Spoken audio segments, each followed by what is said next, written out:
ओम शांति। आज 24 अगस्त 2022 है और आज प्यारे बाबा के साकार रूप से चले हुए मधुर महावाक्यों को स्पष्ट करेंगी आदरणीय आशा दीदी। ओम शांति दीदी। बाबा ने कहा, मीठे बच्चे, जब तक जीना है पवित्रता का व्रत पक्का रखना है, क्योंकि ये अंतिम जन्म है। पवित्र बनकर पवित्र दुनिया में जाना है। अंतिम जन्म है, पवित्र बनना है और पवित्र दुनिया में जाना है। पवित्र दुनिया में तभी प्रवेश मिल सकेगा जब हम अपने आप को टोटली यहाँ पे प्यूरिफाई करेंगे, नहीं तो फिर धर्मराजपुरी में हम लोगों को सामना करना पड़ेगा। प्रश्न है, बाप का प्यार व अधिकार किन बच्चों पर रहता है? जो अच्छी रीति पढ़ते और पढ़ाते हैं, सबूत देते हैं, उन पर बाप का सबसे अधिक प्यार रहता है। जो अच्छी रीति पढ़ने वाले हैं वही माला में पिरोएंगे। अब बाबा नेचुरली कोई भी टीचर है किसको प्यार करेगा? उसको प्यार करेगा जो अच्छी तरह पढ़ेगा, जो नहीं पढ़ेगा उसको थोड़ी प्यार करेगा। तो बाबा कहते हैं कि ऐसे बच्चे जो अच्छी तरह पढ़ते हैं वो मेरी माला के दाने बनते हैं, मैं उनको प्यार करता हूँ। दूसरा है, भविष्य देव पद प्राप्त करने के लिए अपनी कौन सी जांच करनी है? जांच करो, दैवी गुण धारण करने में कौन कौन से विघ्न आते हैं। उन विघ्नों को युक्ति से उड़ाना है। अपने को देखना है हम पावन कहाँ तक बने हैं। कोई भी कांटा रुकावट तो नहीं डालता। बाबा कहते हैं अपने आप को देखो, पावन बनना है। पावन बनना है तो कोई ना कोई पुराने संस्कार होते हैं जो कि बाधक होते हैं, तो ये देखो कोई कांटा तो नहीं है। गीत है, छोड़ भी दे आकाश से आसन। भगत भगवान को अर्थात बाप को बुलाते हैं। क्यों बुलाते हैं? क्योंकि दुखी हैं। ये भी तुम समझते हो कि दुख के बाद सुख आना है ज़रूर। सुख था, अभी नहीं है, फिर बुलाते हैं कि आकर सहज राजयोग सिखलाओ। सिखलाने वाला ज़रूर बाप चाहिए। बाप समझाते हैं, जैसे तुम आत्मा गर्भ में आकर शरीर लेती हो, ऐसे मैं नहीं लेता हूँ। मुझे तो पतितों को पावन बनाना है, इसलिए मुझे बड़ा शरीर चाहिए। बाबा कहते हैं कि मैं अकाय हूँ और मैं माँ के गर्भ से जन्म नहीं लेता हूँ, क्योंकि मेरा कोई कार्मिक अकाउंट नहीं है।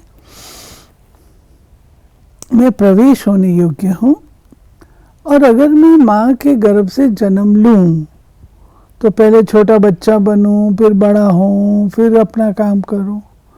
नहीं, मुझे तो पावन बनाना है, तो अकाय होने कारण मुझे बड़ा शरीर चाहिए, बुजुर्ग शरीर चाहिए जो समझदार हो। बाप की याद से ही कर्मातीत अवस्था को पाना है। कांटा जो आवे उनको हटाते आगे आगे जाना है। दे अभिमान छोड़ दे ही अभिमानी बन बाप को याद करना है। जितना याद करेंगे उतना रास्ता साफ होता जाएगा। गृहस्थ व्यवहार में रहते कमल फूल समान बनना है। विकार में कभी नहीं जाना है। मूल बात है ही विकार की। विकार में जाना बंद करना है। भल कितने भी विघ्न आए, परंतु पवित्र जरूर बनना है। फिर बाबा ने कहा कि जब तक जीना है तब तक पवित्रता का व्रत रखना है।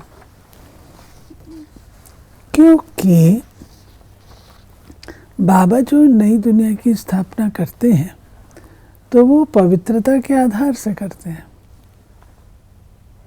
पवित्रता के बिना तो नई दुनिया की स्थापना नहीं होती है। इसलिए बाबा कहते हैं, बच्चे तुम मेरे सहयोगी हो, साथी हो। जब तक नई दुनिया की स्थापना नहीं होती तुमको पवित्र रहना है। बाबा ने कहा कि जब तक जीना है तब तक पवित्र रहना है। तुम जानते हो इस पुरानी दुनिया में अब ये हमारा अंतिम जन्म है। न सिर्फ हमारा बल्कि सारी दुनिया का अंतिम जन्म है। तुम तो समझते हो कि अब हम पवित्र बन पवित्र दुनिया में जाते हैं।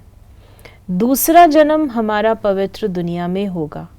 वो हठ योग सन्यासी कोई इस विचार से पवित्र नहीं बनते कि हमारा अंतिम जन्म है। यहाँ तो मेहनत है, साथ में रहते हुए भी कभी विकार में नहीं जाना है, दोनों को व्रत लेना है। बाबा बच्चों को समझा रहे हैं कि पवित्रता की दुनिया की स्थापना हो रही है, तो पवित्रता का बल चाहिए। पवित्रता का बल चाहिए तो उसके लिए आपको पवित्रता का अभ्यास करना है, पवित्रता का व्रत लेना है। भल घर गृहस्थ में रहते हो, साथ रहते हो, तो भी आपकी मन और बुद्धि शुद्ध रहनी चाहिए। बाबा ने कहा कि तुम माताएं निमित्त बनी हो पवित्र बनकर पवित्र बनाने। तुमको तो और ही जास्ती पढ़ाई पर ध्यान देना है, अपनी हम जिन्स को उठाना है। सन्यासियों का है निर्वृत्त मार्ग, यह प्रवृत्ति मार्ग। गृहस्थ व्यवहार में रह पवित्र बनना है, पढ़ना और पढ़ाना है, जिससे ऊंच पद हो जाए। पढ़ाई है बहुत सहज। फिर बाबा ने कहा, बाप बैठ समझाते हैं सतयुग में जो आते हैं उनको पुनर्जन्म लेना है। हम सूर्यवंशी फिर चंद्रवंशी बने, अब ब्राह्मण वंशी बनते हैं, फिर देवता वंशी बनेंगे। जैसे इनको बाप ने अडॉप्ट कर ब्रह्मा बनाया है। कोई तुम पूछे तुम कैसे बने, बोलो ब्रह्मा के मुख से परमपिता परमात्मा ने हमको अपना बनाया है। बाप ही पतितों को पावन बनाते हैं। अभी हम प्रतिज्ञा करते हैं पवित्रता की। बाप को याद करने से ही हम पावन बनते हैं। प्रतिज्ञा की हमने पवित्रता की और याद करना है बाबा को, जिससे उनके गुण हमारी आत्मा में आए, उससे हम पावन बनते हैं। फिर बाबा ने कहा, साधु संत आदि सब कहते हैं हमको दुखों से आकर छुड़ाओ, भारी संकट आने हैं।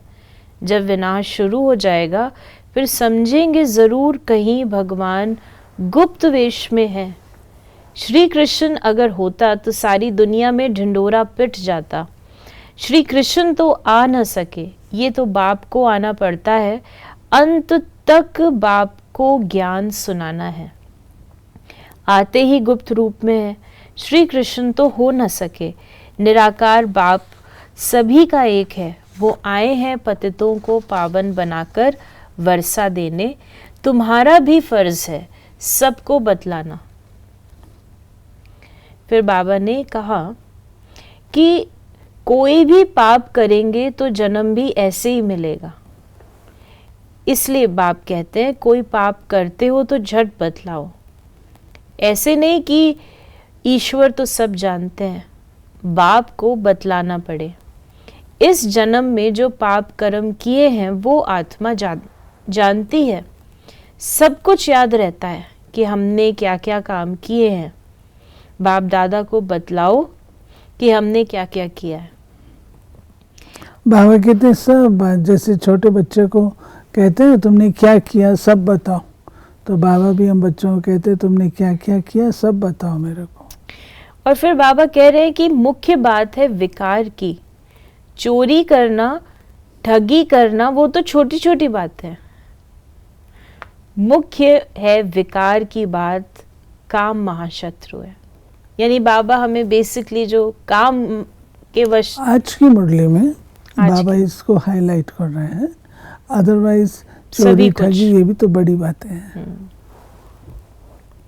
फिर बाबा ने हम बच्चों को कहा कि बाप के पास बहुतों के सर्टिफिकेट भी आते हैं, लिखते हैं फलाने ने ऐसा समझाया, वही गुरु निमित्त बना स्वर्ग का मालिक बनाने। बी के सबूत देते हैं, परंतु जो बनते हैं वो किसको समझाते हैं, किसको ले आते हैं? ले तो आना चाहिए, जिनको निश्चय होगा फट से कहेंगे। परंतु जो बनते हैं वो किसको समझाते हैं, किसको ले आते हैं? ले तो आना चाहिए, जिनको निश्चय होगा फट से कहेंगे पहले बाप की गोद तो लेवे। फिर बाबा ने कहा कि ऐसे मस्त कोई मुश्किल निकलते हैं। फिर बाबा ने कहा कि क्लास में नहीं आएंगे तो क्या पढ़ेंगे, पढ़ेंगे पढ़ाएंगे नहीं तो क्या पद पाएंगे। बच्चा वही अच्छा जो पढ़कर पढ़ाए, सबूत दे। फिर आज बाबा ने हम बच्चों को वरदान दिया, कर्म और योग के बैलेंस द्वारा सर्व की ब्लेसिंग प्राप्त करने वाले सहज सफलता मूर्त भव। कर्म में योग और योग में कर्म, ऐसा कर्म योगी अर्थात श्रेष्ठ स्मृति, श्रेष्ठ स्थिति और श्रेष्ठ वायुमंडल बनाने वाला सर्व की दुआओं का अधिकारी बन जाता है। कर्म और योग के बैलेंस से हर कर्म में बाप द्वारा ब्लेसिंग तो मिलती ही है, लेकिन जिसके भी संबंध संपर्क में आते हैं उनसे भी दुआएं मिलती हैं। सब उसे अच्छा मानते हैं। ये अच्छा मानना ही दुआएं हैं। तो जहाँ दुआएं हैं वहाँ सहयोग है, और ये दुआएं व सहयोग ही सफलता मूर्त बना देता है। हमें सबसे दुआएं लेनी है। स्लोगन है सदा खुश रहना और खुशियों का खजाना बांटते रहना, यही सच्ची सेवा है। तो ये थे बाबा के आज के मधुर महावाक्यों का स्पष्टीकरण। यदि आपके मन में कोई सवाल है तो मैसेज या व्हाट्सएप मैसेज करें 8826599309 पर। ओम शांति।